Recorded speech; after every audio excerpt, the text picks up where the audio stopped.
Halo sahabat Katolik terkini, pernahkah sahabat Katolik terkini membayangkan seperti apa rasanya bertemu langsung dengan Paus di Vatikan? Bukan hanya melihat dari kejauhan di lapangan Santo Petrus, tapi benar-benar berhadapan, menyapa, bahkan mendapat senyuman hangat dari Bapa Suci. Nah, inilah yang dialami sekelompok katekumen muda dari Prancis pada akhir Juli ini. Mereka bukan hanya hadir di Vatikan, tapi juga mengalami momen yang menggetarkan hati saat bertemu Paus Leo ke-14 dalam suasana yang begitu pribadi dan berkesan. Pada saat itu, tawa, haru, dan rasa syukur bercampur jadi satu. Cerita mereka bukan hanya menginspirasi, tapi juga mengingatkan kita tentang indahnya menjadi bagian dari gereja Katolik yang sungguh-sungguh sebuah keluarga besar.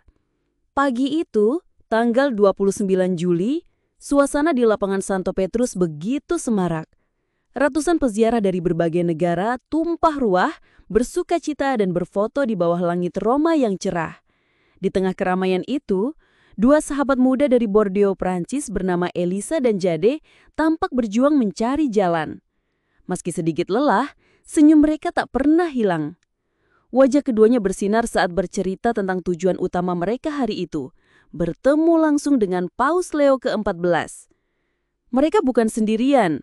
Sekitar 600 orang, sebagian besar berbahasa Prancis juga berkumpul di Istana Apostolik. Semua datang dengan semangat yang sama, menemui Bapa Suci, menerima berkat, dan merasakan sendiri indahnya menjadi bagian dari gereja Katolik. Bagi Elisa dan Jade, pengalaman ini seperti mimpi yang menjadi nyata.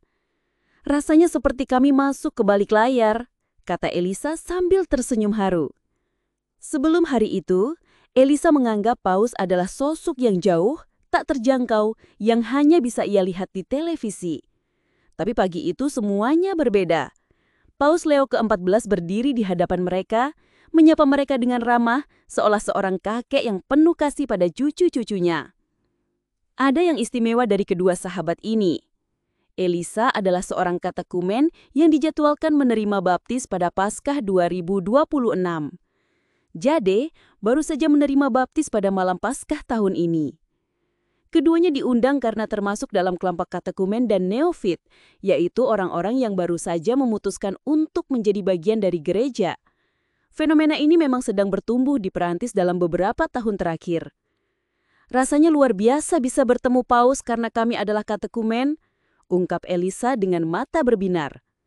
Jani menambahkan, bagi saya ini benar-benar berkat besar. Pertemuan ini membuat saya merasa diterima, didukung dan menemukan tempat saya di gereja meski keluarga saya bukan Katolik. Kalimat sederhana dari Elisa menutup cerita mereka dengan manis. Rasanya seperti bertemu kepala keluarga Katolik. Ketika Paus Leo ke-14 mulai berbicara dalam bahasa Prancis, suasana hening seketika. Elisa mengaku sangat tertentu karena Bapa Suci berusaha menyampaikan pesan dengan bahasa mereka sendiri, membuat setiap kata terasa dekat di hati. Ia menempatkan dirinya di posisi kami, kata Elisa. Ia memahami perjalanan kami yang tidak mudah. Paus tampak sangat baik dan lembut.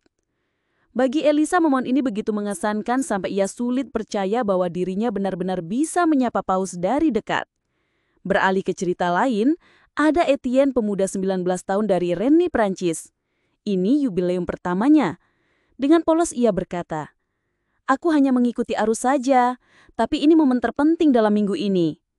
Etienne baru menjadi katekumen bulan Desember lalu, dan ia dengan jujur mengaku belum hafal semua istilah gereja. Namun itu tak mengurangi kekagumannya saat melangkah ke Istana Apostolik di pagi buta. Dia begitu terkesima melihat pengawal Swiss dengan seragam kuning biru merah yang ikonik itu. Juga kemegahan hala-hala Vatikan yang berlapis emas. Dan puncaknya tiba saat Paus Leo ke-14 muncul dengan jubah serba putih. "Jantungku berdegup kencang," ujar Etienne. Ia mencatat bahwa Paus punya aksen Amerika yang kental, tapi itu justru membuatnya kagum karena Bapa Suci tetap berusaha berbicara dalam bahasa Prancis dengan baik. Dari pidato singkat itu, ada satu hal paling yang melekat di hati Etienne, yaitu pesan Paus tentang hilangnya makna dalam seksualitas di dunia modern.